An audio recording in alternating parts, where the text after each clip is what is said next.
নমস্কার, আমি স্বপ্না।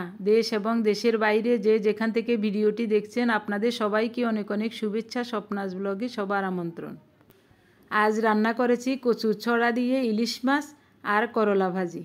ভিডিওটি প্রথম থেকে শেষ পর্যন্ত দেখুন, আশা করছি আপনাদের ভালো লাগবে। তো আমরা গ্রিন জুস খাওয়ার জন্য কিছু উপকরণ বেটে নিচ্ছি। এখানে 2 ইঞ্চি পরিমাণ কাঁচা হলুদ আছে, 1 ইঞ্চি পরিমাণ আদা, অল্প একটুখানি জিরা, 4-5টা লং, 10-12টা গোলমরিচ, এলাচ, 4টা এলাচ, 2টা কাজু বাদাম, 10-12টা তুলসী পাতা মিহি করে বেটে নিচ্ছি। তো এখানে আরও কিছু শাক পাতা দেওয়ার কথা, তো এখন হাতের কাছে যাই আছে তাই দিয়ে বানাচ্ছি। তো সবগুলো বাটা হয়ে গেছে, এখন গ্রিন জুস তৈরি করব। 2টা গ্লাস নিয়েছি। এটা হলো সজনে পাতার গুঁড়া।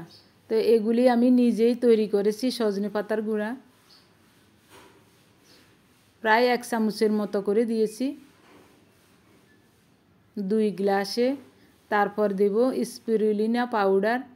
এটা সামুদ্রিক শৈবাল থেকে তৈরি একটা শক্তিশালী প্রোটিন। তো এটাও হাফ চামচ করে দেব। চামচটা একটু সাইজে বড় আছে, যদিও চায়ের চামচ একটু বড় সাইজ, এই কারণে হাফ চামচ দিলাম। তো লেবেল করে 1 চামচ দেওয়ার কথা। প্যাকেটের মুখটা ভালো করে বন্ধ করে দিতে হবে যেন বাতাস না ঢুকে।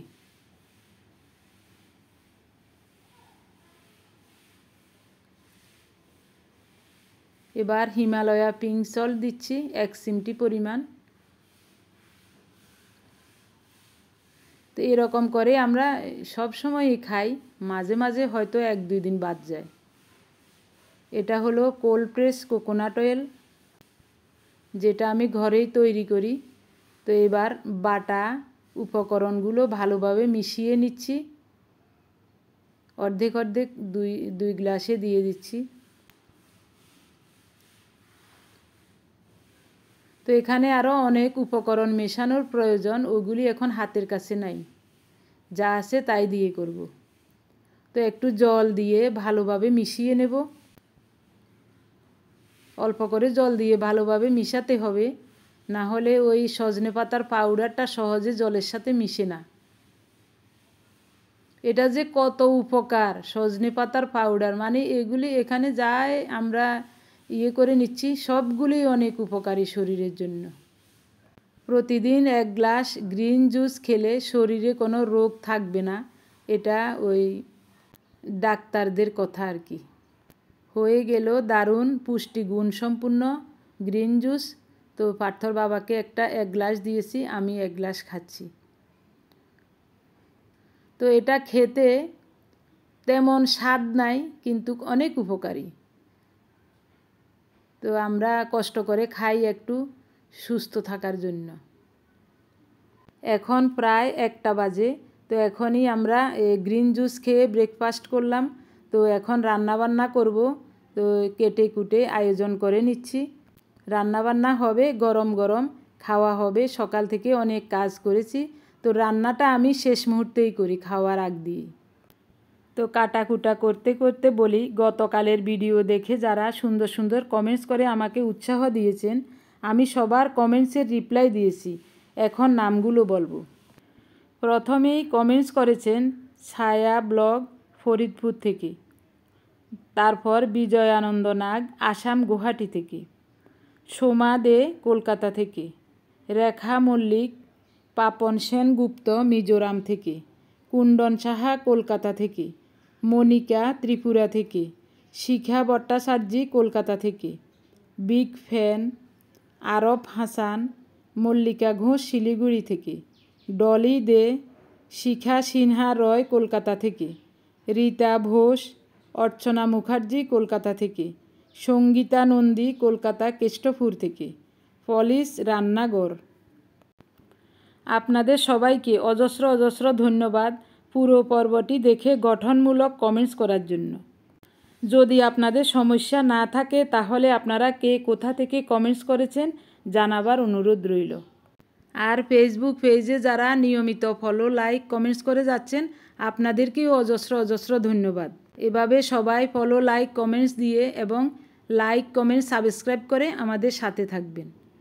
আপনাদের কাছ থেকে উৎসাহ উদ্দীপনা পেলে আগামীতে আমি আপনাদেরকে হয়তো আরও ভালো ভালো ভিডিও উপহার দিতে পারবো আশা করি। তো আপনাদের সাথে কথা বলতে বলতে আমার কাটাকুটা প্রায় শেষ হয়ে গেছে। তো এখন রান্নাবান্না করব। তো করলা বসিয়ে দিয়েছি। করলা মাখাতে আমি একটু চাল বাটা দিয়েছিলাম, আতপ চাল বাটা, আর হলুদ লবণ দিয়েছি। তো এভাবে দিলে একটু তেল কম টানে। তো উল্টে পাল্টে সবগুলো আমি ভেজে নেব। এইভাবে করলা ভাজা গরম ভাতের সাথে খেতে দারুণ মজা লাগে। তো করলা ভাজা হয়ে গেছে, উঠিয়ে নিয়েছি সব। সরিষার তেল দিলাম। মাছে লবণ হলুদ মেখে নিয়েছি, মাছগুলো একটু ভেজে নেব। তো ইলিশ মাছটা ছোট কিন্তু ভালো আছে, খারাপ না। তো আমার সারা দিনের সমস্ত কাজ শেষ। এখন শুধু রান্নাবান্না করব আর খাওয়া দাওয়া করব, আর বিকেলটাতে শুয়ে বসে থাকব, বাস। এই হলো আমার কাজ। আমি সকালবেলায় সব কাজ সেরে নিয়েছি। তো মাছগুলো ভাজা হয়ে গেছে, আর বেশি ভাজবো না। এখন এক এক করে উঠিয়ে নেব।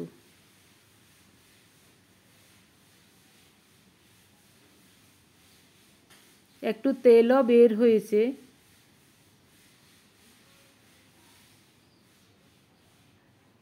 ছোট মাছ, তবু একটু তেল বের হয়েছে। যাই হোক, এই তেলেই রান্না করব। তো এখানে একটু জিরা আর একটু রাঁধুনি ফোড়ন দেব। তো এখন কেটে ধুয়ে রাখা ছড়া আর আলু ফোড়নে দিয়ে দেব।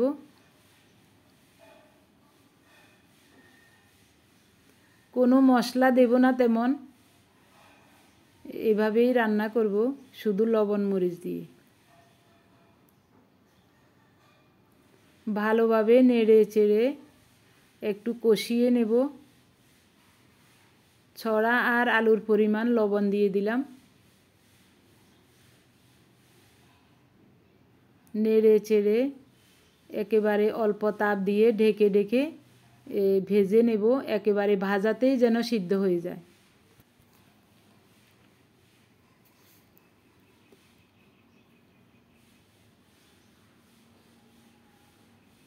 মাঝখান দিয়ে একবার নেড়ে দিয়েছিলাম। তো এখন ভাজা প্রায় হয়ে গেছে, সিদ্ধও হয়ে গেছে।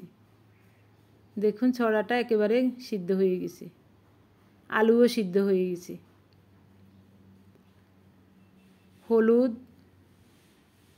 আর বেটে রাখা মরিচ, এখানে 5টা মরিচ বেটে রেখেছিলাম, শুকনো মরিচ, খুব সুন্দর রং। তো গতকালও বাটা মরিচ দিয়ে রান্না করাতে তরকারিটা খুবই ভালো লেগেছে, এই কারণে আজও আমি বাটা মরিচ দিয়ে রান্না করছি। তো বাটা মরিচের তরকারি সবাই ভালোবাসে, এই জন্য আমি সবার ভালো লাগাটাকে একটু প্রাধান্য দিই সবসময়, নিজে একটু কষ্ট করে হলেও। একটু নেড়ে ছেড়ে আবারও ঢেকে দিলাম, ভালোভাবে কষানো হোক। বাইরে একেবারে অন্ধকার করে বৃষ্টি নামছে। তো পার্থর বাবা স্নান টান করে বসে বসে খেলা দেখছেন। তো আমার রান্নাবান্না হলেই আমাদের খাওয়া দাওয়া হবে। এখন দুপুর 2:30টা বেজে গেছে। তো কোনো সমস্যা নাই, যত দেরি করে খাবো ততই আমাদের জন্য ভালো হবে। তো খাবো তো একবেলা শুধু, তো আমাদের কোনো কষ্ট হচ্ছে না। তো দেখুন বাইরের দৃশ্যটা, থেমে থেমে বৃষ্টি হচ্ছে, কোনো সময় জোরে কোনো সময় আস্তে। তো দেখুন কত সুন্দরভাবে তরকারিটা কষানো হয়ে গেছে। অল্প তাপ দিয়ে ঢেকে ঢেকে কষিয়ে নিয়েছি। কষানোতেই একেবারে সব সিদ্ধ হয়ে গেছে। এই দেখুন একেবারে নরম হয়ে গেছে। তো এখন জল দিয়ে দেব, ফুটানো জল।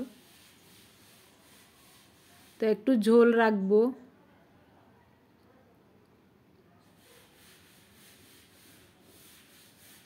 রংটা কত সুন্দর হয়েছে বাটা মরিচ দেওয়াতে, দেখুন। এবার মাছ দিয়ে দিলাম।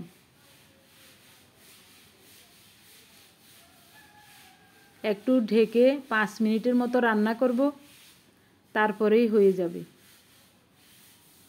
কি সুন্দর তরকারিটা হয়ে গেল দেখুন।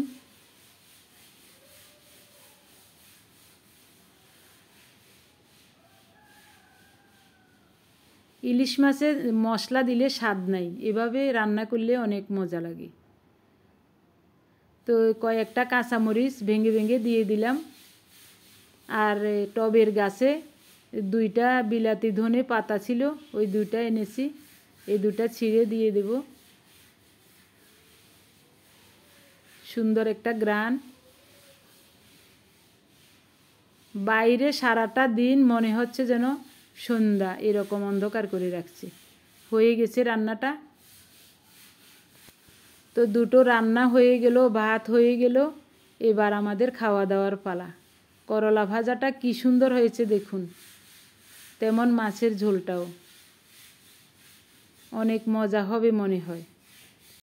এত বৃষ্টি, সকাল থেকে বাইরে অনেক বৃষ্টি।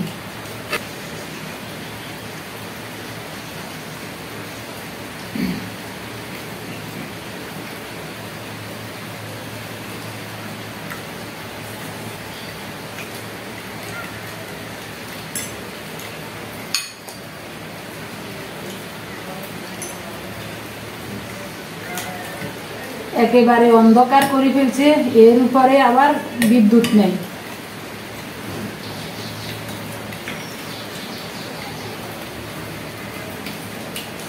ভালো হয়েছে না জ্ঞান?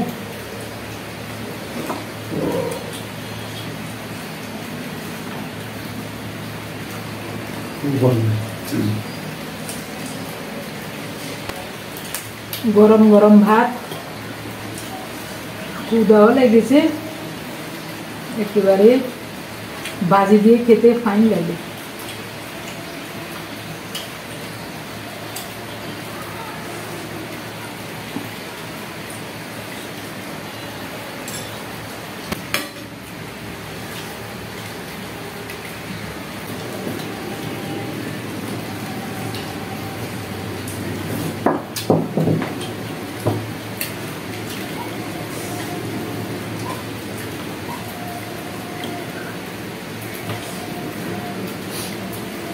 খুব সুন্দর হয়েছে।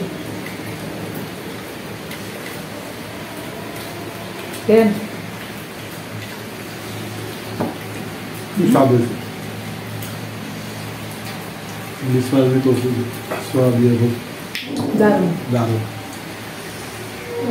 মাছ ছোট হইলে কিব, কিন্তু ইলিশ মাছের প্রকৃত স্বাদটা আছে। গরম গরম ধোঁয়া ওঠা ভাত আর ছড়ার ঝোল ইলিশ মাছ দিয়ে, কি যে দারুণ। সাথে বৃষ্টি, বৃষ্টি ফ্রি।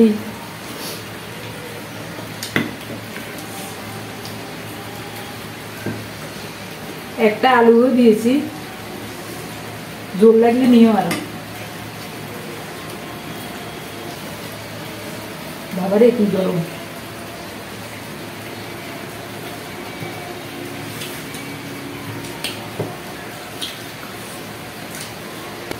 আজ মাছের ডিম হয় নাই, কিন্তু অসাধারণ স্বাদ। ডিম না হওয়াতে স্বাদ বেশি।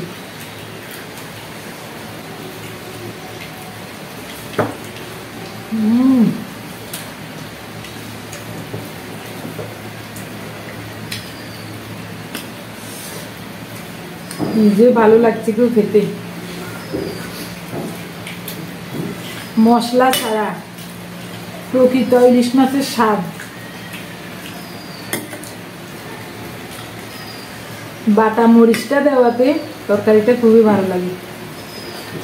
ডাক্তার জাহাঙ্গীর কবির স্যার বলেন, তেল ভালো, তেল অল্প খেলেও চলে, আর অল্প খেলে ভালো। কচু ছড়াগুলো এত দারুণ, একেবারে গলে গেছে, ভাজাতেই গলে গেছে। আজকের সম্পূর্ণ পর্বটি যদি একটু ভালো লাগে তাহলে প্লিজ লাইক, কমেন্টস এবং সাবস্ক্রাইব করে আমাদের সাথে থাকবেন, আর বন্ধুদের সাথে শেয়ার করবেন। সবাই ভালো থাকবেন, সুস্থ থাকবেন। দেখা হবে আগামী পর্বে। ধন্যবাদ সবাইকে।